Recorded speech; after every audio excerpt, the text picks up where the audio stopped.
A very good morning to you all across this great country of ours. Well, it's Tony Abbott's 5th anniversary as Liberal leader, but not a lot to celebrate this morning, judging by those latest opinion polls. Figures right there. It follows a ragged week for the Liberal government. For more, we are joined live by Tony Abbott from his office in Canberra. PM, good morning to you. Where did it all go wrong? Good morning, Karl. Well, Karl, the carbon tax has been successfully repealed. The mining tax has been successfully repealed. The boats are stopping. Free trade agreements are being negotiated.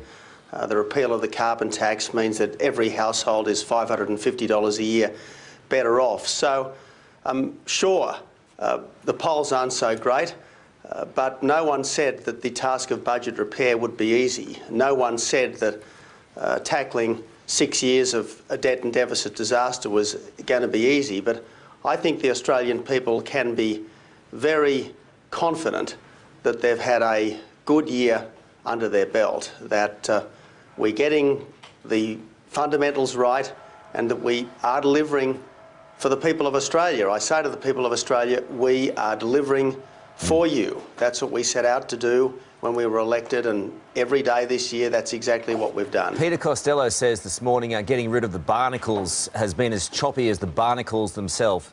He's right, isn't he? Well, look, Peter's obviously entitled to his view. Again, Karl, no one said that the task of tackling the debt and deficit disaster that Labor left us would be easy. We're repairing the budget. Labor is doing its best to sabotage the budget, and I'm not complaining because yes, you are. that's the Senate that the people elected.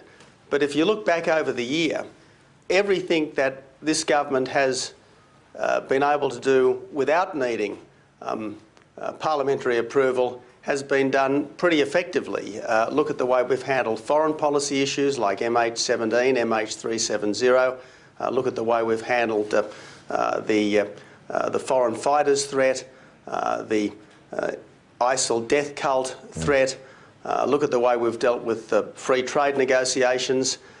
Sure, it gets tougher when you've got to negotiate your legislation past your political opponents in the Senate, and I wish the Labor Party wasn't in such a feral mood. I wish the Labor Party was taking the kind of view that the Howard opposition took back in the 1980s when Bob Hawke and Paul Keating were being a responsible Labor government.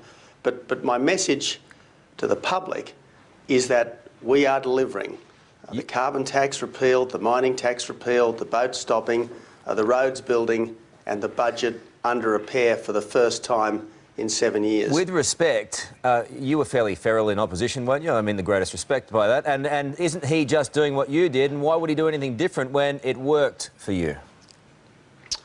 Well, we tried to stop the Labor Party from putting in a carbon tax because a carbon tax was a very bad policy, and that's what Bill Shorten wants to give you, the people, back if he was to win an election. No, but he just says your policies are bad. He'd whack the carbon tax back on. PM, he just says your policies are bad, so why would he support them? And it worked for you. Why would he do anything different? Well, the interesting thing is that Mr Shorten and the Labor Party are actually opposing $5 billion of their own savings, and that's why I say it's a budget sabotage approach from Labor, because savings that they had committed themselves to pre-election, they're now opposing post-election. Now, fair enough if they think it works for them. But in the end, what we've all got to be on about is what's best for our country. Labor knows that a surplus is important and necessary because they told us till they were blue in the face that they'd actually delivered one. In fact, they'd given us debt and deficit stretching out as far as the eye can see. And Karl, it's my duty not to allow this intergenerational theft to go on. It's my duty to the Australian people, and sure, there's some passing on unpopularity associated with it, but my duty is not to load up our children and our grandchildren with debt so that the promises of the former Labor government, which were never sustainable, can continue to be delivered. The problem is here that the reality here is that the budget position is in a shambles, and every day it does get worse. It's not getting better. Well, it's not in a shambles. No one is buying what you are selling is the point. No one is buying what you are selling, what you are laying down, and that's the problem. Well, Karl, I want to stop you there. The budget started to come under control the day the government changed and the day we got a government which was serious about budget repair. Now, I don't pretend that this parliament has been easy for us. Not for a second do I pretend that this parliament is easy for us, but we have already made substantial changes through the appropriations bill. Let's not forget that despite the difficulties in the Senate, we did get $10 billion worth of savings associated with the repeal of the mining tax. We got almost $3 billion savings in the Social Security budget in the last sitting fortnight. So we are making progress every day. It's not as easy as we would like, it's not as fast as we would like, but we are committed to budget repair. We are committed to ending the crime of intergenerational theft, which Labor unfortunately still believes in. Are you worried that you might be a one-term wonder? Look, I was a member of the Howard government, you might remember, Karl, and the Howard government didn't look too flash at different times in its first term, but it went on to become probably the most successful government in Australia's post-war history. But my job every day is to discharge the heavy responsibilities, to discharge the job that I've been entrusted with to the best of my ability and to the best of my colleagues' ability, and that's exactly what we're doing. And as you showed yesterday, you're front and centre now. Is Joe Hockey's job safe?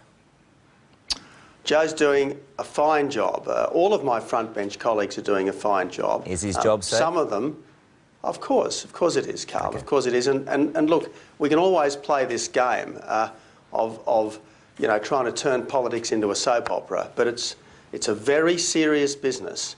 The decisions that we make will impact on our children and grandchildren, and I am determined that they should have the freedom to determine their own destiny without being burdened by debt that we've run up because the former government was so irresponsible and because the current parliament doesn't always have the intestinal fortitude to do what's necessary for our nation's future. Two questions before we go. This is very easy for Bill Shorten, and you can see it right away. First of all, he's just copying you.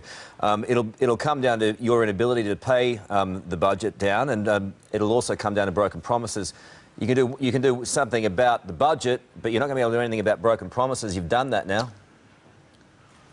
Well, Karl, we can have all sorts of arguments about the fine print and the semantics, but let's not forget that despite everything, school funding is going up, public hospital funding is going up. Sure, we have decided to cut modestly the ABC, but there's a world of difference between what's right and proper when the then government is telling you that the deficit will only be $18 billion and it turns out to be almost $50 billion. And I think the public understand that when circumstances change, you have to change your response. I think the public do understand that. And look, the fundamental commitment we made to the Australian people was that we would get the budget under control. And we've absolutely kept faith with that commitment. Just before we go, PM, who put that Christmas tree behind you? It looks like some sort of superhero. Well, that's the giving tree. Well, look, that's the giving tree. And I suppose the Channel 9 cameraman put me in this position, and good of you to advertise the giving tree in my office. I'm encouraging all the visitors to my office in this Christmas period to bring a gift, and the Salvation Army will distribute those gifts to disadvantaged and needy families in the run-up to Christmas. And I think over the last quarter century, the Salvos have distributed over 6 million gifts as part of this whole Giving Tree program. Larissa, it's a good program. Larissa Waters says boys shouldn't be given toy guns to play with and Tonka trucks, and girls shouldn't be given Barbies to play with this Christmas. Your thoughts on that? Look, you know, and you wonder why the Parliament's difficult when you've got people like that with the balance of power in the Senate. Look, I certainly don't believe in that kind of political correctness. Let boys be boys, let girls be girls. That's always been my philosophy, and above all else, let parents do what they think is in the best interest of their children. Good on you, PM. Thank you very much for your time today. Appreciate it. Thank you, Karl.